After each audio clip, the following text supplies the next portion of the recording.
Before we come to the statement, I would like to remind the House that on issues which may relate to ongoing cases relating to vulnerable children, members will wish to take care to avoid saying anything that could prejudice any cases that are currently before the courts or which might come before the courts at a later date. Statement, Home Secretary Yvette Cooper. Thank you, Madam Deputy Speaker. Last Monday, I set out the actions this government is taking forward to tackle the terrible crimes of child sexual exploitation and abuse, including mandatory reporting, a new victims and survivors panel, an overhaul of data and police performance requirements, tougher sentences for perpetrators, and support for local inquiries, including in Oldham. The Safeguarding Minister is this morning meeting with survivors from Oldham, and earlier this week she and I met Professor Alexis Jay, who chaired both the 7-year National Independent Inquiry into child sexual abuse and the first local independent inquiry into grooming gangs in Rotherham. Professor Jay's strongest message to us was that the survivors who bravely testified to terrible crimes committed against them must not be left to feel that their efforts were in vain, because despite all the inquiries, no one listened and nothing was done. So following those discussions, I therefore want to update the House on our next steps, both to take forward inquiry recommendations and to go further in tackling sexual exploitation and grooming on the streets and online to keep children safe. The Independent National Inquiry into Child Sexual Abuse completed its final report in 2022. It took 7 years, heard 7,000 personal testimonies and considered 2 million pages of evidence. They were devastating accounts of brutal rapes, sexual violence, humiliation, trauma, betrayal of vulnerable children by those charged with protecting them, and people in positions of power who shamefully put the reputation of institutions before the protection of children. The inquiry included separate detailed reports on organised child abuse in residential homes and schools, abuse and cover-ups in the Catholic and Anglican churches, and a 2-year inquiry published in February 2022 into child sexual exploitation by organised networks and grooming gangs, which itself examined over 400 recommendations made by previous inquiries and serious case reviews, as well as taking further evidence of its own. And there have been further reports since then, including on Telford and on police performance. But despite all those national inquiries, reports, and hundreds of recommendations, far too little action has been taken, and shamefully little progress has been made. That has to change. So before Easter, the Government will lay out a clear timetable for taking forward the 20 recommendations from the final ICSA inquiry report. 4 of those are specifically for the Home Office, and I can confirm we have accepted them in full, including on disclosure and barring, and work on these is already underway. A cross-government ministerial group is considering and working through remaining recommendations, and that group will be supported by our new Victims and Survivors panel. In addition, I can confirm today that the Government will implement all the remaining recommendations in the Child Abuse Inquiry's separate standalone report on grooming gangs from February 22, including updating key Department Education guidance. So let me turn to the areas where we need to go further. As I said last week, the most important task should be to increase police investigations into these horrific crimes and get abusers behind bars. We will introduce stronger sentences for child grooming, making it an aggravating factor to organise abuse and exploitation. And I can announce new action today to help victims get more investigations and prosecutions underway. I'm extending the remit of the Independent Child Sexual Abuse Review Panel, so it covers not just historic cases before 2013, but all cases since, so that any victim of abuse will have the right to seek an independent review without having to go back to the local institutions who decided not to proceed with their case. I'm writing today to the National Police Chiefs Council to ask all Chief Constables to look again at historic gang exploitation cases where no further action was taken, and to work with the Police Child Sexual Exploitation Task Force to pursue new lines of inquiry and reopen investigations where appropriate. And these new measures will be backed by £2 million additional funding for the task force and the panel. And all police forces will be expected to implement the 2023 recommendations from His Majesty's Inspectorate, including producing problem profiles on the nature of grooming gangs in their area. And I have asked the Inspectorate to review progress this year. But as well as reviewing past cases, we also need much stronger action to uncover the full scale and nature of these awful crimes. The Child Sexual Exploitation Police Task Force, led by the National Police Chiefs Council, has estimated that out of the 115,000 child sexual abuse offences recorded by the police in 2023, around 4,000 involved more than one perpetrator. Of those, they identify around 1,100 that involved abuse within the family, over 300 involving abuse in institutions, and they identified 717 reported cases of group or gang-related child sexual exploitation. But we know the vast majority of abuse goes unreported, so we expect all of those figures to be a significant underestimate. The task force reports there are currently 127 major police investigations underway on child sexual exploitation and gang grooming across 29 different police forces. Many major investigations have involved Pakistani heritage gangs, and the police task force evidence also shows exploitation and abuse taking place across many different communities and ethnicities. But the data on ethnicity of both perpetrators and victims is still inadequate. As I said last week, we will overhaul the data we expect local areas to collect as part of a new performance management framework. But I've also asked the Child Sexual Exploitation Task Force to immediately expand the ethnicity data it collects and publishes, gathering data from the end of the investigation when a fuller picture is available, not just from the beginning when suspects may not yet have been identified. But in order to go much further, I have asked Baroness Louise Casey to oversee a rapid audit of the current scale and nature of gang-based exploitation across the country and to make recommendations on the further work that is needed. The specific 2022 ICSA report, Child Sexual Independent Inquiry report on gang exploitation, concluded that an accurate picture of the prevalence of child sexual exploitation could not be gleaned from the data and evidence that it had available. So this audit will seek to fill that gap. It will look at further evidence that was not previously available, including that collected by the Police Task Force and including the new problem profiles compiled by police forces, and it will include an equivalent audit of child protection referrals. It will properly examine ethnicity data and the demographics of the gangs involved and their victims, and will look at the cultural and societal drivers for this type of offending, including amongst different ethnic groups. And it will make recommendations about further analysis, investigations and actions that are needed to address current and historic failures. Baroness Louise Casey was the author of the No Holds Barred 2015 report into child sexual exploitation in Rotherham, and I have therefore asked her to oversee this rapid 3-month audit ahead of the launch of the Independent Commission into Adult Social Care. In many areas across the country, the focus must now be on further police investigations and implementing recommendations to improve services. But we will also provide stronger national backing for local inquiries where they are needed to get truth and justice for victims and survivors. The Prime Minister and I both met last week with survivors from Telford, who had enormous praise for the way that local inquiry was conducted after there had been failings over very many years. And that inquiry led to tangible change, including piloting the introduction of CCTV in taxis, appointing child sexual exploitation experts in local secondary schools.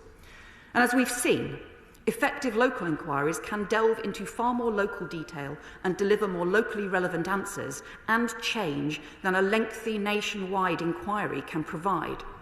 So Tom Crowther, KC, chair of the Telford inquiry, has agreed to work with the government to develop a new framework for victim-centred, locally led inquiries where they are needed, and as a first step, to work with Oldham Council and up to 4 other pilot areas. That will also include support for local authorities who want to explore other ways to support victims, including local panels or drawing on the experience of the Independent Inquiry Truth Project. And, Madam Deputy Speaker, the Government is already drawing up a duty of candour as part of the long-awaited Hillsborough law. So we will also work with mayors and local councils to now bolster the accountability mechanisms that can support and follow up local inquiries to ensure that those who are complicit in cover-ups or to try to resist scrutiny are always robustly held to account and truth and justice are never denied.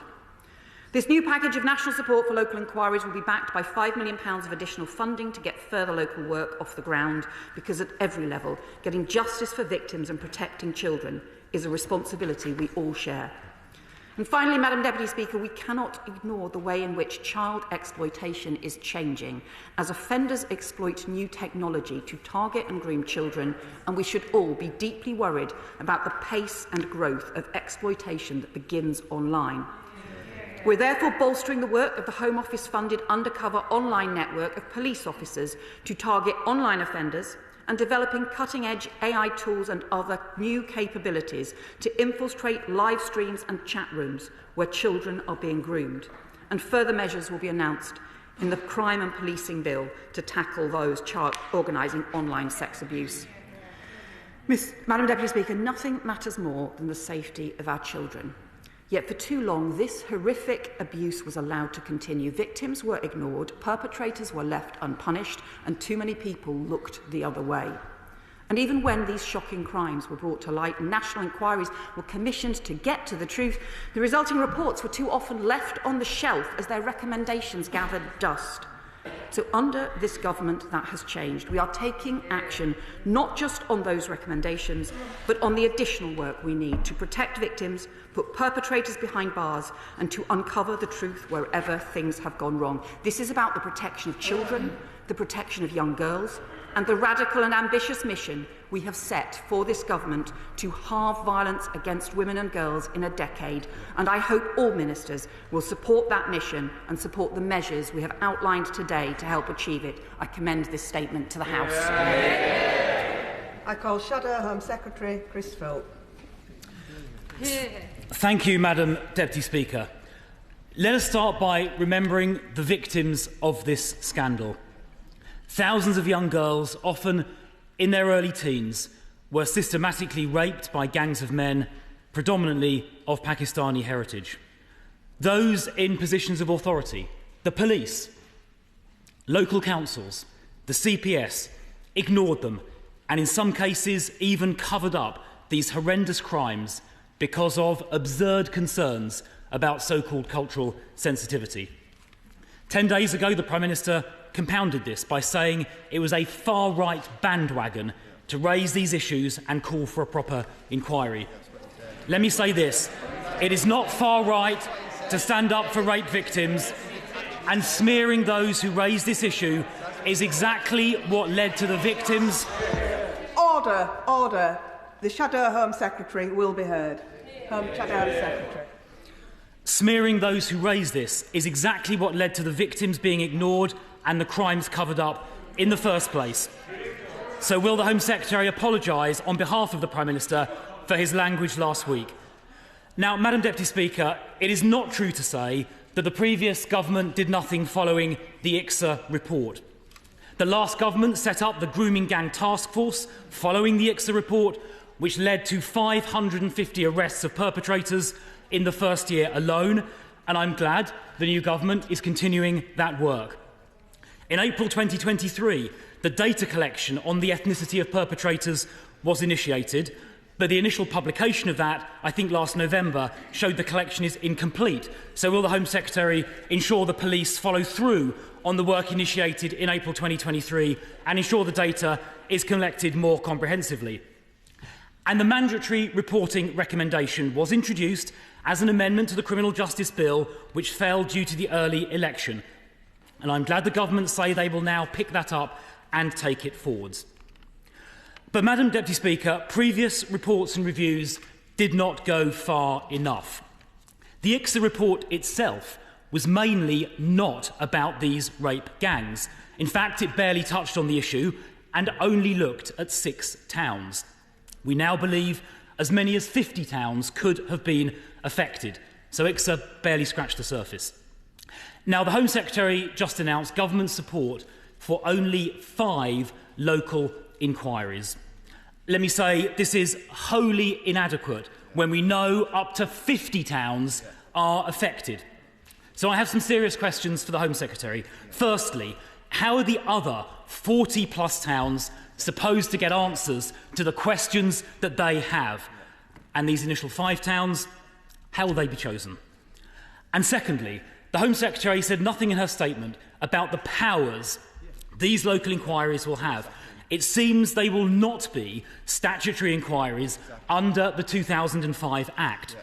That means these local inquiries will not have the power to compel witnesses to attend or to take evidence under oath or to requisition written evidence. So, if that's the case, how can they possibly get to the truth when faced with cover-ups? In fact, it was precisely that problem, the lack of powers, that led the chairs of the Manchester local inquiry to reportedly resign last year, because they weren't given the information they needed by public authorities and they didn't have the powers required to force its release, and so they resigned. These powers are needed, the legal powers, because these crimes were deliberately covered up in some cases. We heard just a week or two ago from the former Labour MP for Rochdale, Simon Danchuk, who said that the then chair of the Parliamentary Labour Party told him not to raise these issues for fear of losing Muslim votes. Truly appalling. Now, not a single person has been convicted for covering up or ignoring these crimes. In my view, the criminal offence of misconduct in public office might apply. And moreover, those vile perpetrators who can be deported should be, every single one of them, changing the law if needed to do it, and using visa sanctions with countries like Pakistan to ensure they accept back eligible perpetrators. So, Madam Deputy Speaker, what the Home Secretary has announced today is totally inadequate. It will only cover a fraction of the towns affected, and it appears these inquiries will not have the legal powers they need. That is why we need a proper, full, national public inquiry covering the whole country and with the powers under the Inquiry Act needed to obtain the evidence required. And it's not just me that thinks that. In the last week or two, the Labour MPs for Rotherham and Liverpool Walton have called for a full national inquiry, as has Andy Burnham, the Labour Mayor of Greater Manchester.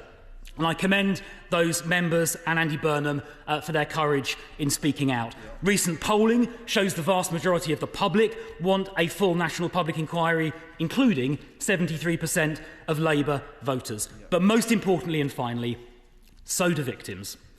Jane was groomed and abused at the age of just 12. She was gang raped repeatedly. She told the police and she told her social worker. At one point, the police even found her being abused by an illegal immigrant. But instead of arresting him, the police arrested her. Jane still doesn't know if any of her abusers have been jailed or if any of the public officials who let her down so badly have been held to account. Jane now wants a proper national public inquiry. Home Secretary, why don't you? Well, Madam Deputy Speaker, these are the most vile crimes against teenagers, against children, against young girls very often. They involve sadistic abuse, rape, and the most appalling trauma that can then last for very many years. The independent inquiry into child sexual abuse ran for 7 years and took evidence from 7,000 victims and survivors across the country. And too many of those voices and the bravery that those victims showed has too often just been ignored. And whilst he says he took action, I'm afraid his party had 10 years to introduce a duty to report child abuse, to make it a responsibility on professionals to report, to make it an offence to cover up child abuse. It was something that I was calling for 10 years ago, the Prime Minister was calling for 12 years ago, and he failed to do it, and we have lost a decade as a result. The independent inquiry into child abuse also ran a 2-year investigation into child sexual exploitation and grooming gangs. And one of the shocking things that it found was less is now known and understood about the prevalence of this appalling crime than prior to 2015. So in that period, from 2015 to 2022, even after we knew about what had happened in Rotherham, and even after Baroness Louise Casey had identified the impact and the failure to address issues about race and ethnicity, again, the previous government went backwards on issues around gathering data and information and the need for proper evidence. And that is why this government has now commissioned Baroness Louise Casey to instigate a rapid review to uncover the prevalence of this appalling crime across the country, with no holds barred in the way that we know that she will conduct this inquiry, to actually fill the gaps in the evidence rather than rerun the same questions without the evidence and the data that we badly need. And I would also point out to him, his party also weakened the disclosure and barring rules in 2012, again making changes that I and the policing minister opposed at the time, and the independent inquiry has recommended reversing in order to keep children safe. Rightly, but again, his party failed to act. Now, I hope that the action that we have announced should be supported right across the country, including the duty to report child abuse, proper penalties to cover it up, stronger sentences for grooming gangs, new rights for victims to get an independent review on reopening their case, new action to reopen historic police investigations, new standard for the police to meet, a new victims and survivors panel, a new audit of the scale and nature of child sexual exploitation and grooming gangs, led by someone who uncovered a lot of the problems in Rotherham, including their failure to confront Pakistani heritage gangs, new ethnicity data to be gathered and published, which he failed to do, new national support for local inquiries, including the Telford model, victims panels, and new work on accountability linked to the Hillsborough law to hold failures to account, because we will strengthen the law to do so, and a proper timetable for taking forward the independent inquiry, because this has to be about action and about protecting children and keeping them safe. Sarah Champion. Thank you, Madam Deputy Speaker. I think I heard the Home Secretary adopting my 5-point plan. So I thank her for that, and I thank everybody across the House who's been campaigning on this issue. But if I could ask for some clarity, did the Home Secretary say that she was going to be adopting all 20 of the ICSA reports, or just those in the grooming gang strand? Do local authorities, as well as the police forces, have to do a review onto their cases of CSE? She cites Telford, which was victim-focused, which was why it was so important, because we must have those victims and survivors' voices. But what they said they lacked, what Greater Manchester said they lacked, was the ability to compel witnesses. And a big strand of what we need to do is make sure there have been no cover-ups, and it's only if it's on a statutory footing that we can do that. I would also say, with respect, that I think Telford cost £8 million, and I think the Home Secretary said she was providing £5 million for the whole thing across the country. And why do we need another one in Telford when we know this is happening nationally? Can she assure us there will be transparency of the findings of all of these inquiries, reviews, audits? And is it possible that this could be UK-wide? Because I don't believe this is only happening in England and in Wales. It needs to be across the whole of the UK. Well, I thank my honourable friend for her question. And to go through in turn, we will set out before Easter the timetable for taking forward the work around all of the recommendations from the main independent inquiry into child sexual abuse.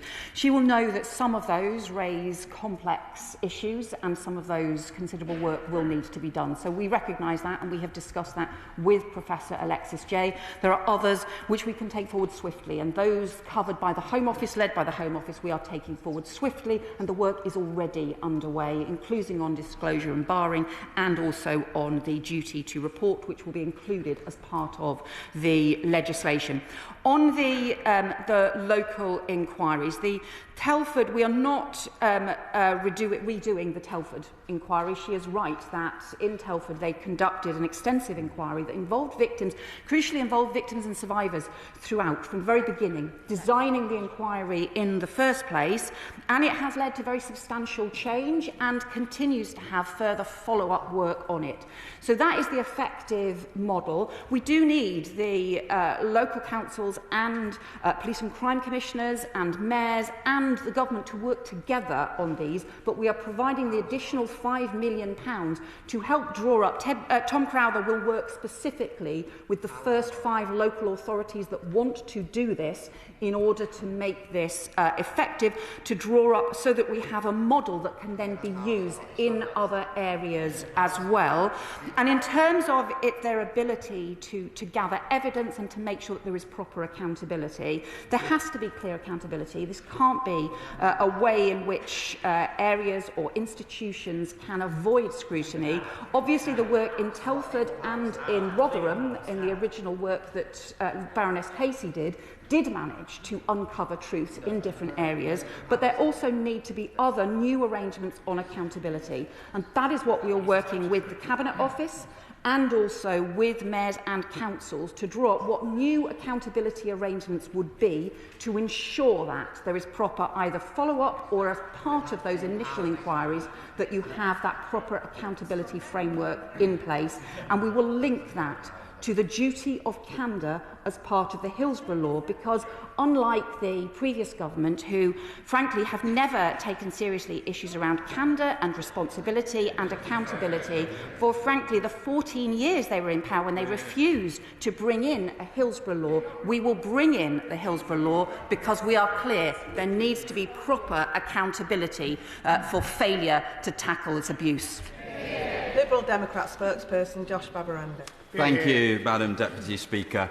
Survivors are tough, and I know from my own experiences of abuse as a child that I've spoken about in this chamber, that survivors have been subject to intense impact and blistering climates. But like a blade in a blacksmith's forgery, each strike has strengthened many survivors' character, mettle and spirit, even though they are experiences that should never be undergone in the first place. Every shock has emboldened our resolve to be the very sword carried by Lady Justice herself, or to at least see it wielded with strength, to see action taken and justice done. But, Madam Deputy Speaker, too many survivors' stories have been characterised by being ignored, hidden or gaslit. And recently, too many survivors' stories have been shamefully used as a political football by some in some corners of this House and beyond. And survivors' experiences are littered with gut-wrenching instances of where power holders have missed glaring opportunities to take action against child sexual abuse and exploitation. And history must stop repeating itself. We cannot afford for Professor Jay's findings, nor those from the inquiries announced today, to gather dust atop power holders' bookshelves, to get lost at the bottom of in-trays, nor to be banished to the depths of filing cabinets. And so, in line with the courage that it's taken for so many survivors to speak out on this issue, we Liberal Democrats, and I know many others, implore those in positions of power at all levels to step up too. That means those weaponising this issue for party political gain must stop now. Yeah. That means Professor Jay's 20 recommendations must be implemented from now. And that means the work getting these local inquiries set up must start from now.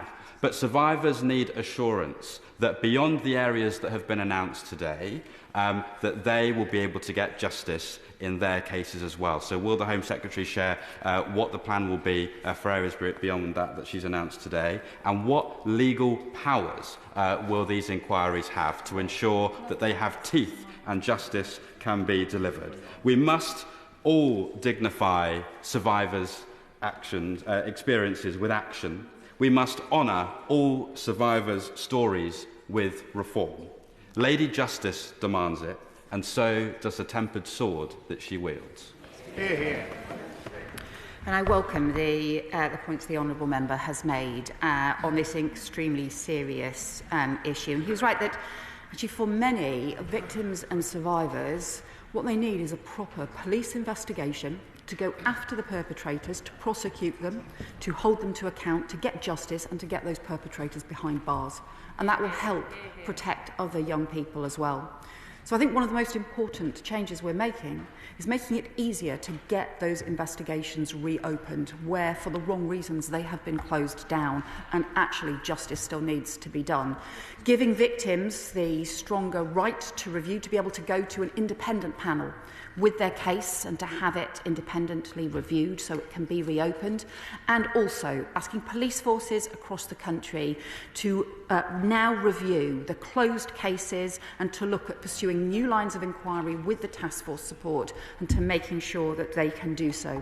For in terms of the areas that Tom Crowther, who did the Telford inquiry, will work with 5 areas on the kinds of inquiry that they may want to take forward involving victims and survivors, because I think that is crucial, is involving the victims and survivors in the design. But what we know is from one of the Telford survivors who has said, because she gave evidence to both the national inquiry and to the local inquiry, and she found that local inquiry was far more effective at getting the changes in that area and also easier for her to be able to give evidence to as well. So that's why we need areas to be able to learn from what Telford did effectively, but also to be backed up by a stronger arrangement for accountability, a stronger mechanisms to be able to hold local organisations to account if they are not complying, but we do also expect local organisations to comply and to be part of finding truth and justice for survivors. Debbie Abrahams. Thank you so much, Madam Deputy Speaker, and I welcome my right honourable friend's statement and the measures she's included in that, and thank her for her promptness in doing that. I'd also like to thank her team, especially the Minister for Safeguarding, for listening to and providing support to constituents who've gone through such horrific abuse. Can I ask my right honourable friend how she will ensure that not only the individuals who were responsible for this awful abuse are caught and convicted, but also those who fail to protect and to support these vulnerable young people, because it's not just young women that have been affected in Oldham, it's also young men, and how they will be held to account. Thank you. Margaret Friend is right to raise these important points. And I know this is an issue she has worked on for many years. One of the things that we need to do is we actually need to strengthen the law on this. We need to have a much stronger legal framework in order to be able to make sure that there is proper accountability, not just the holding to account and properly punishing perpetrators of appalling abuse, but also holding to account institutions and individuals who fail to take the action that is needed to protect our children. And that means the duty to report, making it an offence to cover up child abuse, and also a duty of candour to be able to comply and to provide the information, to provide the transparency in these cases, and also looking at the other local mechanisms that we need in place in areas like hers and across the country to be able to make sure that there is proper accountability when things go really badly wrong. Chair of the Select Committee, Dame Karen Bradley. Thank you very much, Madam Deputy Speaker.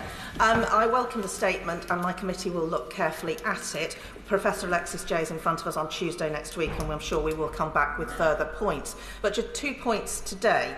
The first is around duty to report. In many cases, reports were made, but the victims were simply not listened to and not believed. So what can she do to make sure that that changes? And I am not clear from her answers so far. Will the local inquiries have the statutory powers to compel witnesses, yes or no? So, the first point, she is right that reports were often not listened to and not followed up. And in some areas what that means is that although recommendations were made, there was never any follow-up. There was never the proper implementation of standards to be able to do so. So, for example, in policing, we have never had a proper police management, a performance management framework in order to be able to make sure that standards are actually being met and that there is proper follow-up as well. And we need that stronger performance management framework in place. In the Telford inquiry, they were able to make progress and they were able to get to the truth using an existing local inquiry framework, and that was able to be extremely effective. In other areas, we have needed to have other action, including, for example, action by inspectorates to follow up. So there are different approaches we can take. We believe that the current system is not strong enough, and that is why we have set out work underway involving the Cabinet Office and involving local mayors and local councils in order to make sure that we can strengthen the accountability arrangements to be able to both follow up and support local inquiries where they are relevant, but also to be able to use existing powers that are in place as well. Yasmin Qureshi. Thank you, Madam Deputy Speaker. As a barrister and a former Crown prosecutor for 14 years, who dealt with sexual abuse and rape cases, can I tell this House that sexual abuse and assault occur throughout the United Kingdom, are not specific to any gender, race or religion. And we have to just look at the Palico case in France. But there is one group of victims who are often not spoken about, that is young boys and young men. The level of sexual abuse that relates to them is completely underreported.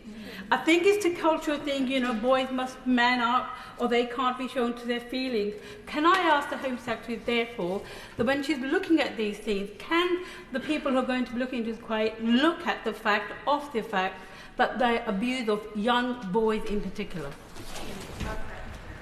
My honourable friend is right to raise this point because it's one of the issues, in fact, that was raised as part of the independent inquiry's 2-year review into child exploitation. It identified teenage boys, young boys who are being exploited, and often identified patterns where they were initially being exploited online.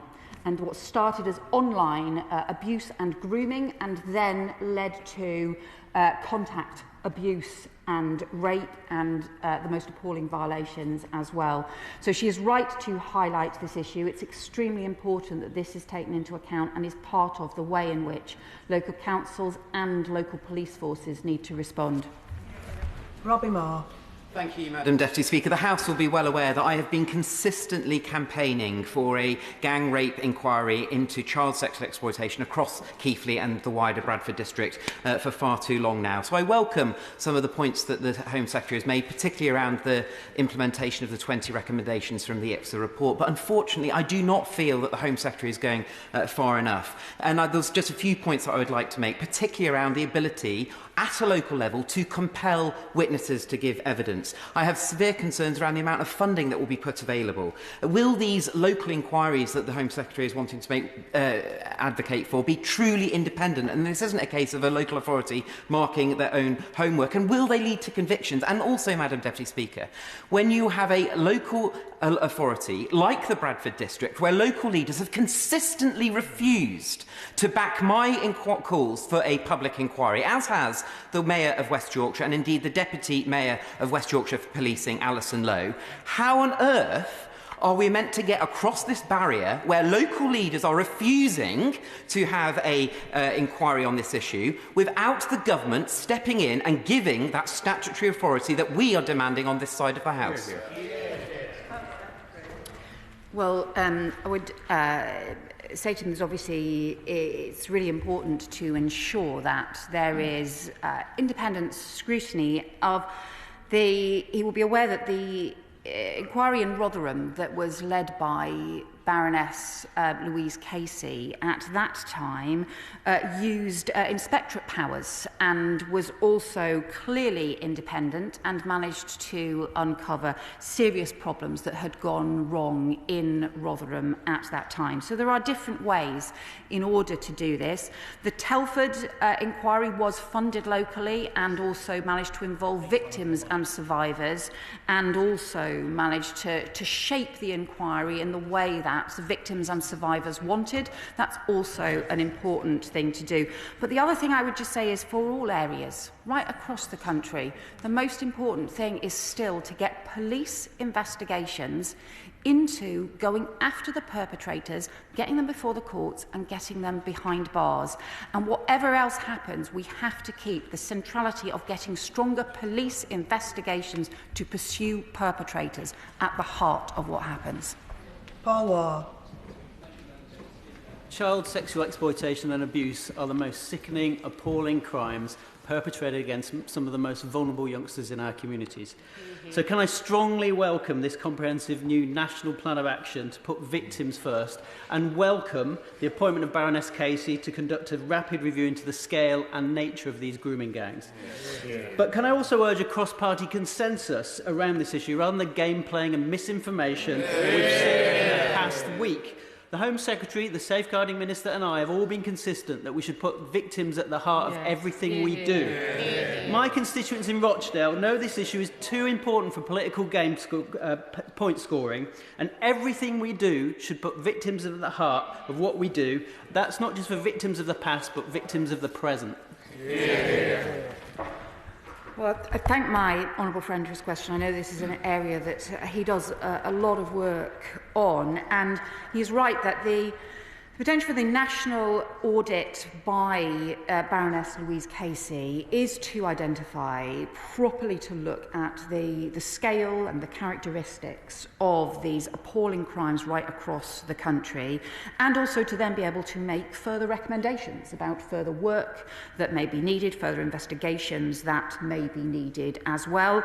And we all know, anyone who has worked with Baroness Casey will know how independent and determined she will always be. But he's also right that this must still be about victims and survivors, and crucially protecting victims and survivors for the future, because we still don't have strong enough standards and strong enough protection in place. And unless those changes are made, we'll continue to let children and young people down. Iqbal Mohamed. Thank you, Madam Deputy Speaker. I thank the Home Secretary for her statement and the steps the Government has and is taking to address this very serious issue.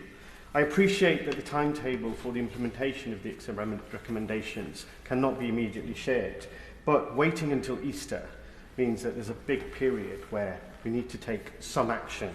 So will she explain what immediate steps the Government is taking to ensure that all alleged victims who come forward are treated and taken seriously and listened to, and immediate action is taken to address their allegations, to serve justice and protect these children? Well, I can assure the Honourable Member that some of the recommendations we are already taking forward. Some will be in legislation and will take time to pass through Parliament, because legislation also needs to change.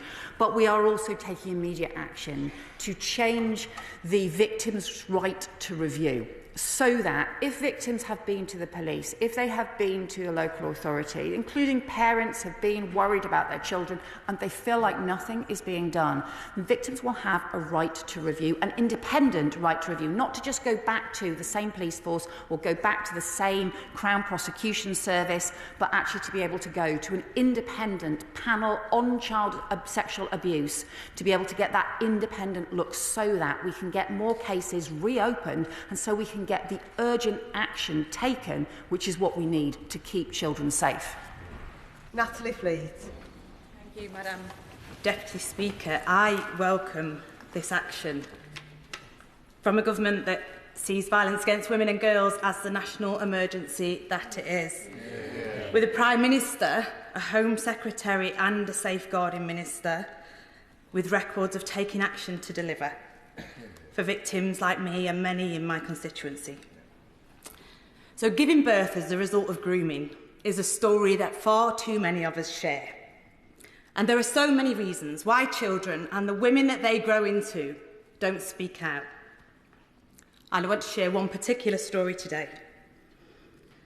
It's about the victim that told me that the perpetrator has threatened that if she speaks out, he will have access to her child, something he hasn't done so far. That means that she has to work so hard to hide his crime to protect herself and her baby.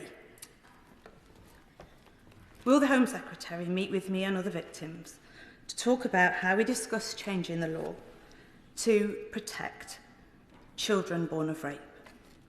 Thank you.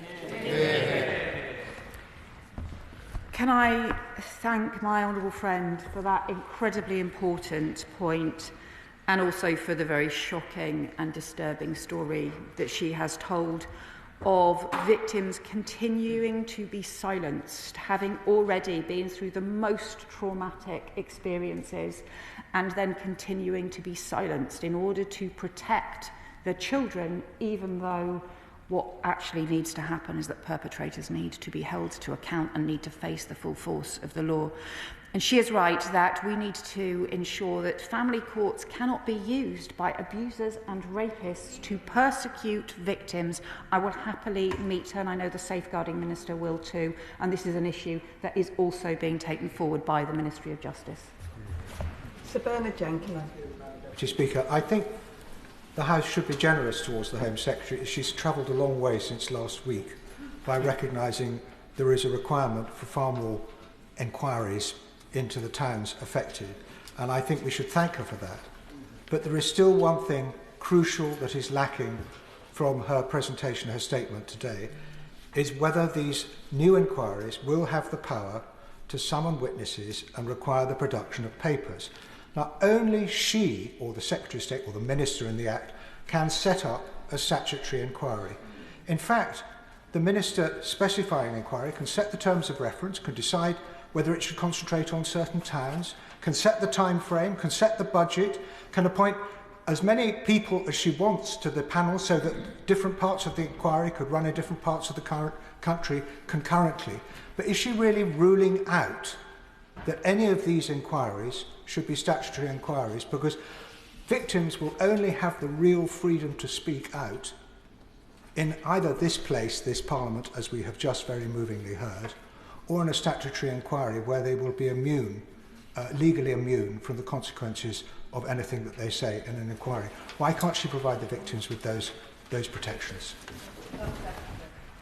So the strongest protection for victims continues to be through police investigations, and the police, of course, have full powers to pursue investigations wheresoever they may be found. There have been a series of local inquiries held in different ways, including the inspector investigation into Rotherham, where Baroness Louise Casey was the lead inspector and then did have powers to be able to get to the truth there, and also the Telford inquiry, which did not have those powers but still managed to uncover serious problems and also make serious recommendations. There are different ways in which to do this. We have made clear that we want to strengthen the accountability, powers and ability to make sure that there are answers given to local areas, and to do that alongside the work that we already have underway as part of the Hillsborough Law and as part of the duty of candour that we need to implement across the board. Toby Perkins. Thank you very much, Madam Deputy Speaker. I thank the Home Secretary for the really important steps that she's announced today. Nothing must come in the way of victims getting justice or being listened to, or for us learning all that we can about how we protect the victims of the future. So can my right honourable friend tell us, in terms of the approach that she is taking today, if there are lessons that come out of these individual local inquiries that are repeated across the country that enable us to be better able to protect victims in the future, how are we going to coordinate getting those? And in terms of the question that she's just been asked, can she just explain why she believes that the sort of statutory footing isn't the right way to go, and the localised way that she's suggesting will actually ensure we get to the truth? Well, he's right that we need to make sure that there is a proper follow-up where there are recommendations. So there have been over 500 different recommendations, particularly actually predominantly around child sexual exploitation, with many more around child sexual abuse much more widely. There currently isn't a proper process to be able to follow them up. It's one of the reasons why the independent inquiry talked about strengthening child protection arrangements, for example, through Child Protection Authority, and having stronger arrangements in that way. It's one of the other reasons why we have said we need a new performance framework for policing in order to be able to have proper follow-up. We obviously have had already a statutory 7-year inquiry into child sexual abuse, and also a statutory 2-year investigation into child sexual exploitation and grooming gangs. Those reports have came out with really important recommendations, but one of the things that they identified was that, particularly on the issues around the gangs, there simply wasn't enough evidence or data to be able to do further work and further investigations, and that is why the next step has to be to have the national audit, the rapid audit that we have asked Baroness Casey to undertake in order to be able to get a much more extensive assessment of the prevalence and also scale of the nature of child sexual exploitation across the country. Sir Roger Gale. Thank you, Madam Deputy Speaker. The Right Honourable Lady will know that I wouldn't for one moment question her integrity, and I certainly don't question her intent. But I am perplexed by the methodology. Dame Baroness Louise Casey, I think I'm right in saying, has one or two other things on her plate at the moment. But if she is able to deliver this audit in 3 months, then that can only be a good thing. But in her statement, she said that Tom Crowther has agreed to work with the government to develop a new framework for victim-centred, locally led inquiries where they are needed, and then to set up effectively 5 pilot schemes. That in itself is going to take time, and it's kicking the can down the road. Now, we all know, Madam Deputy Speaker, that the select committees of this House can take evidence, generate a report and publish that report in short order. It doesn't have to take 7 years. No, it can take probably less than 7 months.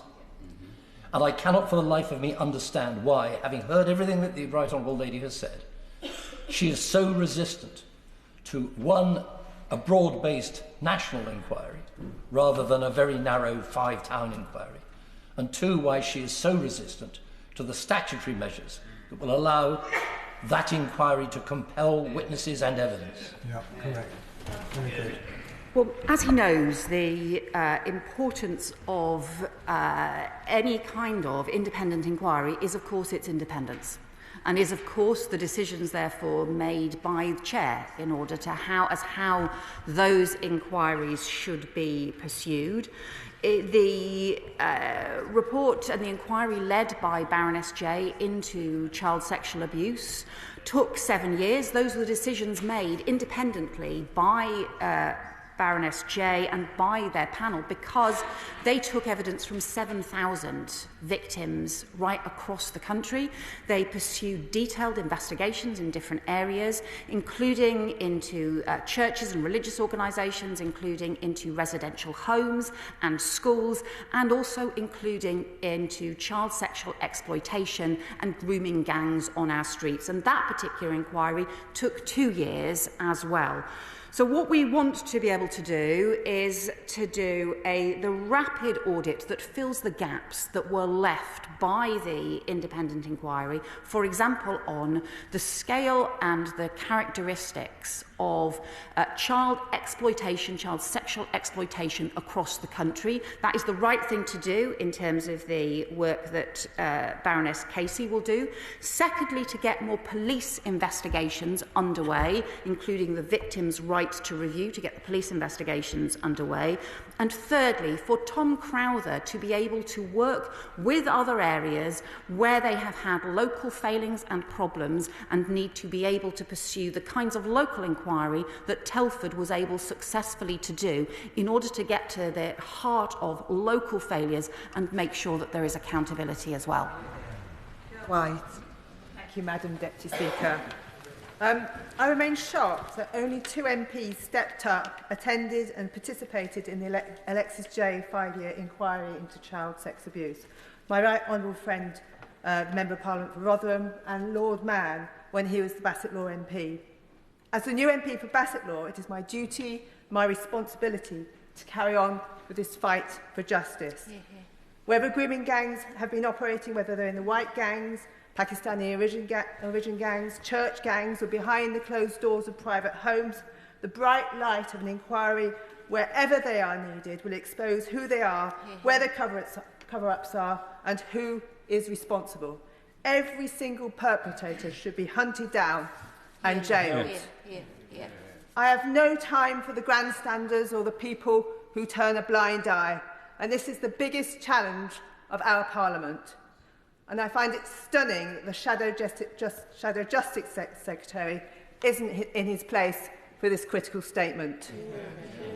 Inquiries run in areas where the gangs are operating will give the sick and evil perpetrators no place to hide. National oversight from government is essential, ensuring swift legal action and the mapping of gangs, their links, their coordination, when and where they are ferrying girls from across the county lines is essential. And does the Home Secretary agree with me that we need to end this tyranny of child abuse and put words into action? Here. Well, I agree with my honourable friend, and these are terrible crimes which have been ignored for too long. There are currently 127 major police operations underway on child sexual exploitation and gang grooming across 29 different police forces. But one of the things that the independent inquiry identified was that this is something, child sexual exploitation happens across all police force areas, happens across all communities, and all areas should ensure that they have the proper systems in place to make sure that they're actually following up what is happening to missing children, what is happening to the kids that stay out overnight and who are vulnerable or who go missing from residential care homes, because too often that is still not happening, and too often we still get reports, even though those are basic things that all police forces should be doing and all local authorities should be doing. And that is why we've strengthened the powers for victims to get a review. That is why we are requiring police forces to now look back at those historic cases, because we know that there are cases that are not being reported, we know that there are cases that are not being investigated, and that is where the fastest action needs to be, to go after those perpetrators who are still on our streets and who are still getting away with it and will continue to do so unless police forces and local councils work together to put perpetrators behind bars. Tessa Munns. Thank you, Madam Deputy Speaker. May I refer the House to my register of interest, and particularly to the fact that I'm a director of Whistleblowers UK, a not-for-profit organisation. I'm the last remaining MP of the 7 members of the House of Commons who originally called on Theresa May for an independent inquiry into child sexual abuse. My experiences are on the record also. So I particularly welcome the acceptance of Professor Alexis Jay's recommendations and Baroness Louise Casey's rapid review into child sexual exploitation. Can I, though, draw the Home Secretary's attention to my concern about police investigations? Now, she's referred to the National Police Chief Council and to reopening cases, but I am concerned about people marking their own homework, and we know that there is an institutional resistance to being found lacking and to deep scrutiny. One of the primary whistleblowers with whom I was involved has waited years for the truth to out, and she's been threatened with being sued by senior police officers, and it would appear that complaints can only be made about junior officers who are called and investigate, and that there is no ability to complain about senior officers. And I am aware, I'd ask her to please look at the IPCC and the IOPC reports, whether they have been published or not, particularly where they have not been published, and where they've investigated threats, where there have been threats, as I understand it, from the police of suing members of those organisations about the findings that they have made. I think it's incredibly serious that we have organisations like the Independent Police Commission and Home Secretary. the Office for Home Police. Secretary. Order. Home Secretary. I'm happy to follow up with her about the very serious issues she raised. And she's right to say this cannot be about institutions just marking their own homework. And that's one of the reasons why we have made now the right to review an independent one. For child sexual abuse cases where victims feel that they have been let down by police force, by the Crown Prosecution Service, that they should be able to take that right to review not back to the same police force, but to be able to go to an independent child sexual abuse panel in order to get a right to review, in order to see whether they can get their cases reopened and properly investigators and perpetrators pursued. She also knows that there are other routes as well to hold police forces to account, including the police inspectorate, which my concern is currently, although it can make recommendations, and for example, it has just found serious failings in Cleveland Police's response to child sexual exploitation, but too often those recommendations are not followed up because there are no powers to do so. So that's why we will also be changing the police management framework, performance management framework, to strengthen the ability of the inspectorate and also of the Home Office to ensure that action is taken to improve performance and to actually implement recommendations for improvement where there are serious problems that are found. And happy to talk to her about the wider policing reform that's needed to make sure that there is accountability. Harpreet Uppal. Thank you, Madam Deputy Speaker. Can I welcome the statement from the Home Secretary? And I know she's not in her place right now, but can I pay tribute to the member for Bolsover for sharing her story, which I know is very difficult to do, and the continued work that she's doing to support victims. It's really important that we finally act for victims and survivors. And can I welcome that the Home Secretary will be acting on the inquiry's recommendations. But can I urge her that the monitoring on the progress of those actions are public, and that she returns to the House to provide regular updates on those actions and that they are published. Thank you.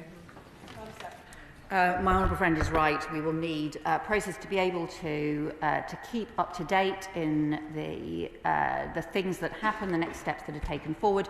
We will do that through the Victims and Survivors panel that my honourable friend, the Safeguarding Minister, will be establishing, and also through regular updates as a result of the work that the cross-departmental group of ministers will be doing to pursue and take forward some of the recommendations.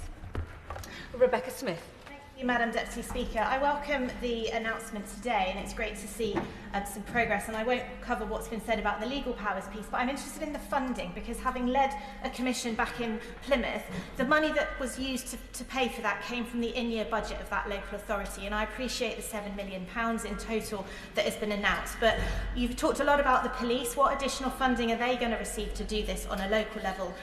What is the additional funding for the practicalities of that inquiry outside of those initial 5 local authorities? And also, what funding is going to come forward for the interventions that might be recommended following the inquiries? Because we know local authorities are incredibly cash-strapped. This could potentially disincentive them to follow through on these local inquiries. And finally, is that £7 million new money into the violence against women and girls budget, or is it money that would have been spent elsewhere? Okay. So the funding to support the various measures that we're taking forward, we identified up to £10 million for additional investment to be able to support further action. But I can't just stress enough that this has to be part of the mainstream work that agencies do, that police forces do, that local councils do as well, because tackling child sexual exploitation and abuse cannot just be an add-on. It can't be something that is only done if there is a particular announcement from the government. It's actually got to be done as part of their core responsibilities. The funding for police forces, the funding for local councils, and it's why we also want the work around violence against women and girls, the mission that we have set to halve violence against women and girls, again, to be the central mission right across agencies and right across the government as well. I appreciate this is a very sensitive subject, but if the questions are long and the answers just as long, we're going to get very few people in. Chris Murray, show us how it's done. Deputy Speaker. In her report, Alexis J notes that 1 in 20 boys and 1 in 6 girls in the United Kingdom is estimated to be a victim of sexual abuse. And we have had scandal after scandal in care homes and councils, in schools and in churches of grooming for decades. So can I welcome the appointment of Baroness Casey for her rapid review into grooming. I welcome that it is rapid because these victims deserve justice. And it is unbelievable to my mind that grooming is not an aggravating factor in the sentencing of child sexual offenders. Will the Home Secretary commit to restate her commitment to ensuring that it is an aggravating factor, that this will be done quickly and that it will be done by force, so child sexual offenders are properly punished by the law? Well, my honourable friend is right. The inquiry identified 500,000 children being victims of abuse, sexual abuse, every year. And the majority of cases are sadly within the family, and the betrayal by those who children should be able to expect to protect them. But there have also been huge betrayals, as he said, in residential homes, in other institutions, including faith institutions, the Church of England, the Catholic Church, as well as wider grooming online and on the streets in these terrible crimes. So yes, we will change the law, we will strengthen sentencing, we will make it an aggregated factor, because the punishment should fit this terrible crime. Thank you, Madam Deputy Speaker. There's much to welcome in the Home Secretary's statement this afternoon, but she's resisted 6 invitations from honourable members to confirm that these government-supported local inquiries will have statutory powers. Instead, the Right Honourable Lady is relying on the duty of candour, responsibility and accountability. So let me try a different way. Does the Home Secretary is 100% certain that the duty of candour, responsibility and accountability is equivalent to statutory?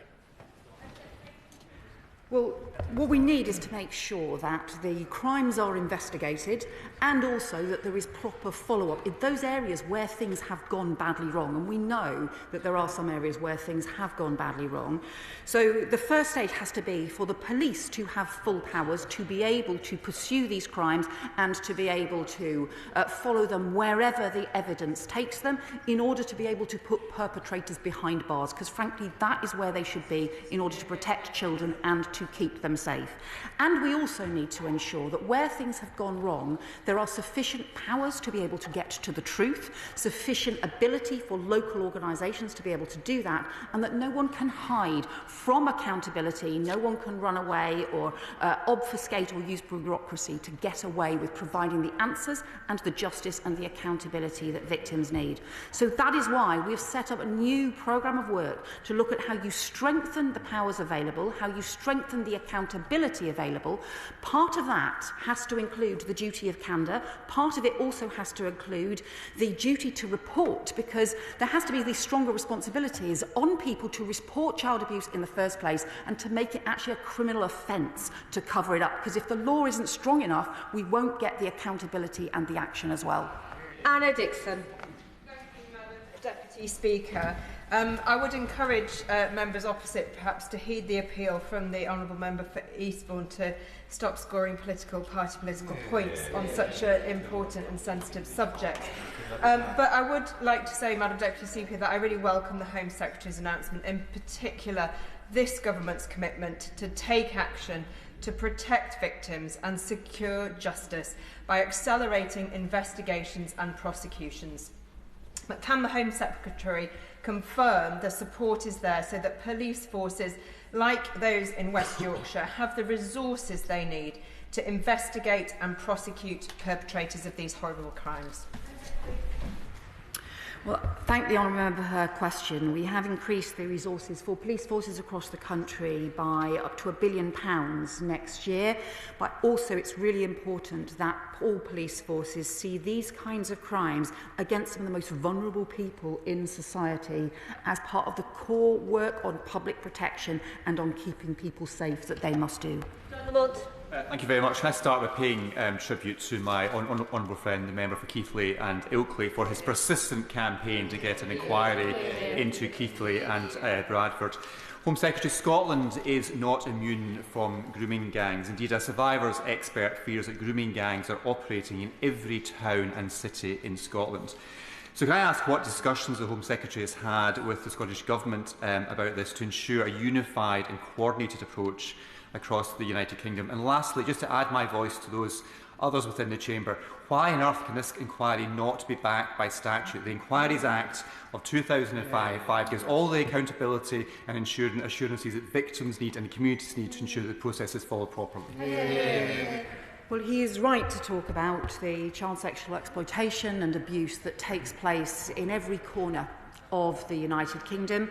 Obviously, the issues that involve police forces, we have responsibility from the Home Office for the England and Wales police forces, and therefore some of the changes that we are making around the review panel and the issues around performance, management and proper data on these areas will apply to England and Wales police forces. However, we're also working with the National Police Chiefs Council, which, as he will know, works very closely with Police Scotland as well to ensure that there is a national approach. And then what I would also say is we've obviously had the national inquiry, a nationwide inquiry into the both the child sexual abuse more widely and also into child sexual exploitation. It's really important that we fill the gaps in the evidence and that we actually take forward those recommendations alongside supporting those areas where there have been particular problems to get to the truth.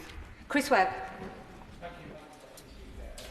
News today that Baroness Casey will take forward a rapid review into the scale and nature of grooming gang offences, because I know as Deputy Police and Crime Commissioner on the front line in Lancashire that there's significant underestimate figures of levels of exploitation and abuse that goes unreported and unidentified in towns like Blackpool. So what will the government do to ensure that systems are in place for reporting these crimes and command the confidence of the victims and survivors? Well, my honourable friend is right that there needs to be easy to report crimes, but there also, I think, has to be a proactive duty on police forces and on local authorities, child protection authorities, to actually pursue the evidence of where these crimes are taking place, even when they are not being reported. Because if kids are going missing from home, particularly from residential care homes, they may not be reporting crimes, partly because they are being groomed and exploited, and so therefore alongside making it easier for victims to be able to come forward and to disclose the terrible things that have happened to them, there also is a responsibility on the authorities to pursue crimes wherever they're found. Dr. Luke Evans. Madam Deputy Speaker, I'm usually measured when I come here, and I'm worried that actually the Labour government is playing us for fools here today. The Home Secretary has come here and picked 5 out of 50 towns and given no statutory powers. She's announced a review by the incredibly able Baroness Casey, but she's already doing a review into social care, and the review is not a review, it's an audit. Isn't the truth that the good members on the other side went back to their constituencies, and there are many of them across the country, and realised the strength of feeling felt by the public that this needs a national inquiry? This side get it, most of the backbenchers on her side get it. Why doesn't the Home Secretary swallow her pride and do a national inquiry?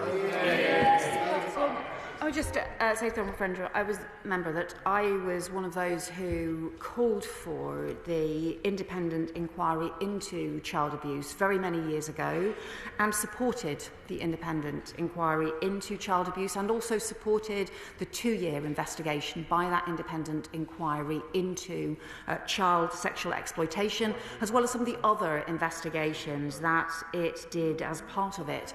But we also have a responsibility to act when there are more than 500 recommendations from inquiries that are just sitting there with dust gathering on them. What we have to do is make sure that we actually get action, including the audit that we need from Baroness Casey, who will be taking that forward over 3 months before the Commission on Social Care gets going, and also making sure that we've got stronger police investigations, because frankly, if the police investigations don't happen, no one is going to get the protection that they need.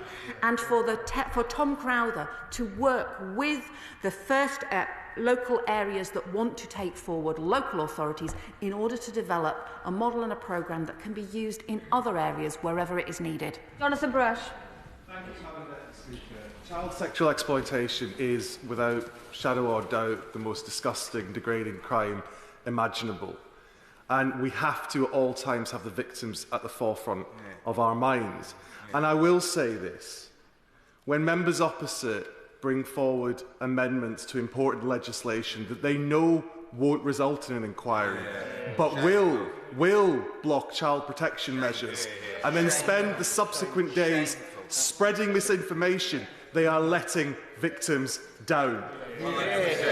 No, I welcome the national audit into grooming gangs. I welcome the reopening of police investigations to ensure criminals are brought to justice. But can I just check, the Home Secretary said it a number of times, the 5 local areas that she's identified, they are initial areas, they are pilot areas, and the ambition is, wherever these crimes are taking place, local inquiries can take place. My honourable friend is exactly right. Wherever there are serious problems or failings, where it's believed that local inquiries are needed, we want those areas to be able to conduct the kind of effective local inquiry that Telford was able to do, rather than having to start from scratch. And that is why Tom Crowther will work with 5 areas in order to be able to draw up how do you most effectively learn the lessons from what happened in Telford, where victims and survivors felt supported and also felt that they delivered change, that things actually happened as a result, as opposed to just inquiries that sit on a shelf and let everybody down. Rupert Lowe. Thank you, Madam Deputy Speaker. As well as withheld court transcripts, I've been pushing the Ministry of Justice for data on the following. How many Pakistani or other foreign rapists have been deported, are still in prison, did not serve a custodial sentence, are back in the same community as their victims, had previous convictions, have reoffended, full nationality breakdown of those involved in the gangs? The response: the requested information is not centrally identified in the data systems relevant to these questions. Now, if this was a state inquiry into the private sector, they would be accused of negligence. Now, my view on this, Madam Deputy Speaker, is that we firstly need a full national inquiry. This is a rotting stain on our country, and it needs to be exercised in full. It cannot continue to be kicked into the long grass. The British public want transparency, and they want to know the reason why this has taken so long to be dealt with. Well, I would say to the Honourable Member that we do believe that better data needs to be collected, more comprehensive data. That's why I've said the overall data on child sexual abuse needs to be overhauled, including I'm making immediate changes to the gathering of data on ethnicity on both perpetrators and victims, because the system that we inherited from the previous government simply isn't strong enough, but we will need further changes as well.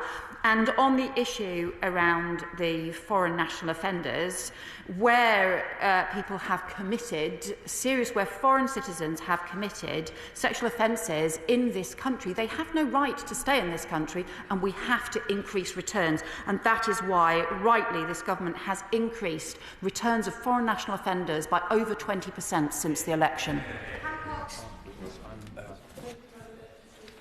From the announcements the Home Secretary has made today, disclosing abuse is a very difficult thing to do. Many victims speak out, but too often their words are not heard, or they're not taken seriously, or they fall between multiple agencies. So will the Secretary of State investigate how we can assist victims to disclose in the first place, and also ensure agencies act on those disclosures? Thank you.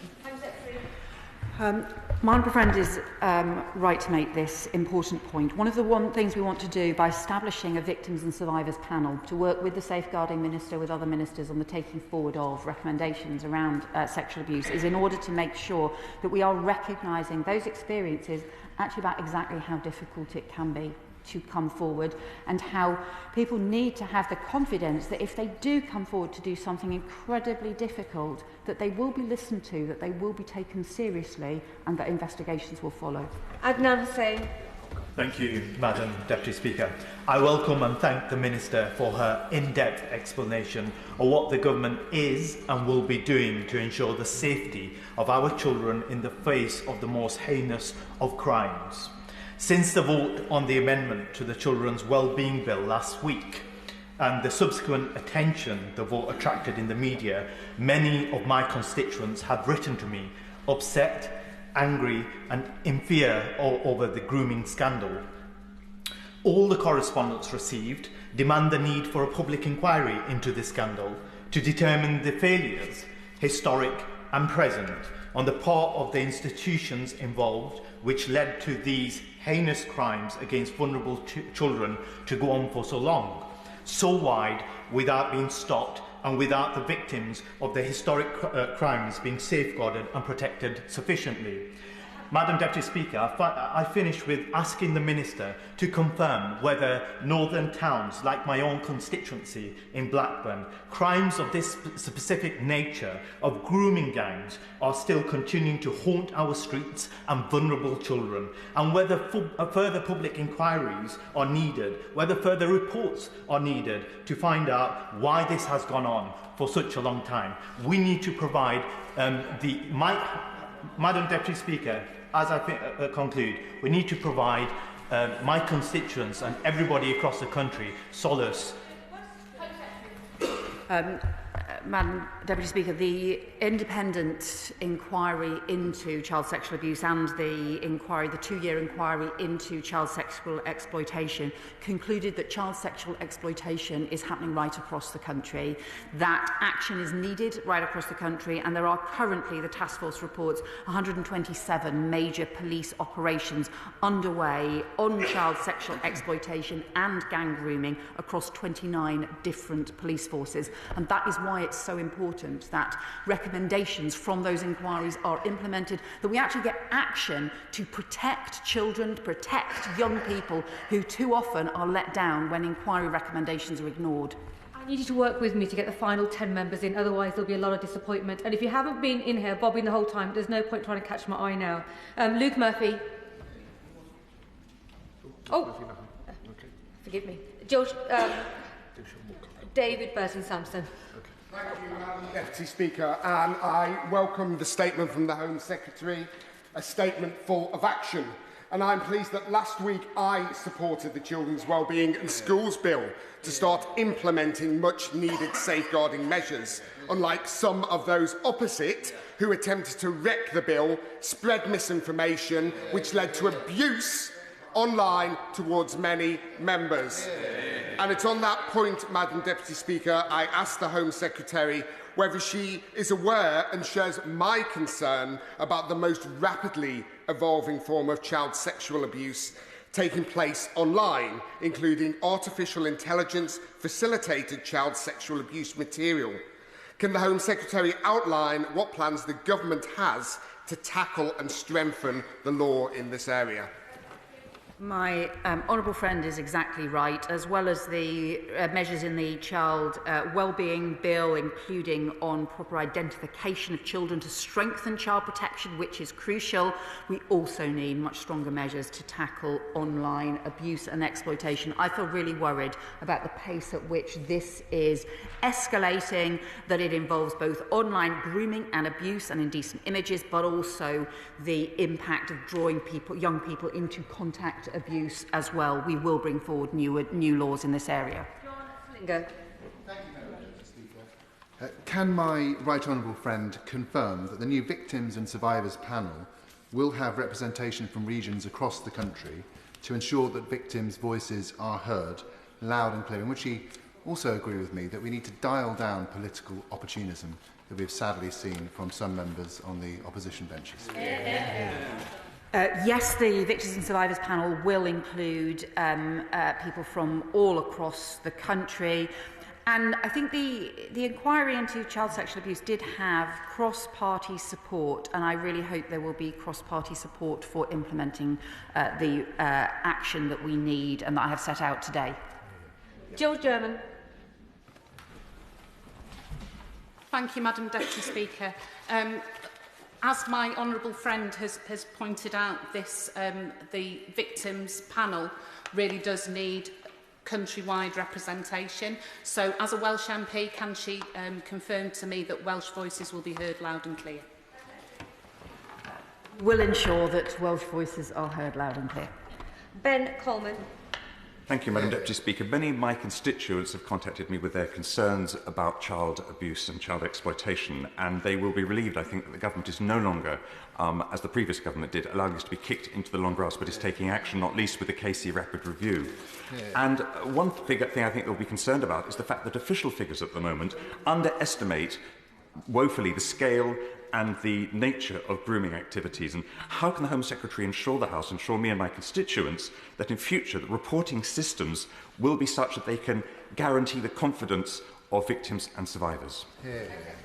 My honourable friend is right, and some of this is about giving victims and survivors the confidence to come forward and report abuse. Some of it is getting agencies and organisations to take seriously the risk factors so that they identify potential crimes and pursue them as well. And some of it is making sure that we have much stronger data requirements on police forces, on local authorities, so that we're collecting information and data. This was the first recommendation of the independent inquiry. We are taking it forward. It has been not taken forward for far too long. Sean Woodcock. Thank you very much, Madam Deputy Speaker. I'm grateful to the Secretary of State for her statement. There are victims and survivors in many communities, including my own of Banbury, and I welcome the steps that she has announced. I also want to commend the contribution to debate by my honourable friend, the member for Bolsover, and the honourable member for Eastbourne. Because I would ask the Home Secretary if she agrees with me that the voices that matter when we discuss how we tackle these issues are not those of billionaires, politicians or talk show hosts seeking to weaponise the pain and suffering of the victims and survivors, but it is those victims and survivors themselves who we should be listening to above all. My honourable friend is right. We need to make sure victims and survivors are at the heart of this. 7,000 victims and survivors did give evidence to the independent inquiry. That is a really hard thing to do. So we owe it to them to make sure that there is action as a result of the testimony they gave, rather than just leaving inquiries to sit on the shelf. Peter Swallow. Deputy Speaker, a number of constituents have contacted me on this serious issue, and I've made it clear I'd welcome any further inquiry that was able to command the support of experts and victims and build on the recommendations of the J report, rather than choosing to ignore them or delay action. Will my right honourable friend confirm that's exactly what she set before the House this afternoon? And does she believe, as I do, that on this basis these measures should command support from across the House? Well, I do hope, Madam Deputy Speaker, that these measures do command cross-party support, because ultimately we need the stronger action from policing, from local authorities. We need cross-government action and action across communities to do the things that we've been told need to change for more than 10 years, and yet for too long they simply haven't. And that's why we urgently need this action to keep children safe. Thank you, Madam Deputy Speaker. Can I welcome the statement today from the Home Secretary on the actions she will take to implement the Professor Alexis Jay recommendations. There are another set of recommendations by Professor Jay on which my constituent has been campaigning, and those are the recommendations on safeguarding the Church of England. Professor Jay called for an independent process for safeguarding oversight and operations within the Church. The Synod is discussing this next month, but will the Home Secretary agree with me that measures must be brought forward before this House to be approved by this House without delay? Honourable Friend is right to point out that there were obviously many further inquiries as part of the overarching national inquiry into child abuse, including on church and faith organisations as well. Some of the recommendations were for those organisations to take forward. They do need to ensure that they do, and that they are responding, and that they have strong enough child protection arrangements in place. But we will be monitoring and looking at the recommendations from all of those reports as well. Rushworth. Thank you. Can I thank the Home Secretary for her answers today that have already clarified a number of the questions that I would have wanted to raise with her. I'm also grateful for the victim-centred approach that she's taken. One of the challenges, I think, though, is that when a child is being groomed for sexual exploitation, that person doesn't always know that they're a victim at the time until they're an adult living haunted by the past. And so I wonder what more can be done to help children to recognise themselves what is happening in their lives. I welcome the really important point my honourable friend has made, and we see this as part of the wider work we're doing around tackling violence against women and girls, is actually to ensure that children, that young people have the confidence to be able to recognise abuse, to be able to recognise exploitation, and it is something that I know the Education Secretary takes immensely seriously and is looking at how to take forward. Final question, Ayub Khan. Thank you, Madam Deputy Speaker. Child sex exploitation is a vile crime that violates the trust, safety and dignity of children. Perpetrators of such despicable crimes, individuals or groups, no matter what race, religion or creed, must face the full force of law. Can I commend the Home Secretary with her statement today and the steps that are set out in her statement, especially victims' right to review, because there are so many victims that feel that the authorities have neglected their position. Can the Home Secretary please give a timetable in relation to the duty of candour, even an estimate, because the Home Secretary, I'm sure, will know justice delayed is justice denied. Well, I can tell the House that the work is underway at the moment on the drawing up of the Hillsborough Law. It was part of the King's speech to be taken forward as a priority in this Parliament, and that work is being done across the Cabinet Office and across the with the Ministry of Justice support as well. But it is part of the wider work we are looking at how to make sure there can be proper accountability where there are things that fail, where people are let down, alongside both the duty of candour and also the duty to report. Well done for everyone that kept their questions short. We most definitely got everybody in. Thank you to the Home Secretary. I'll give the front benches a few moments to swap over.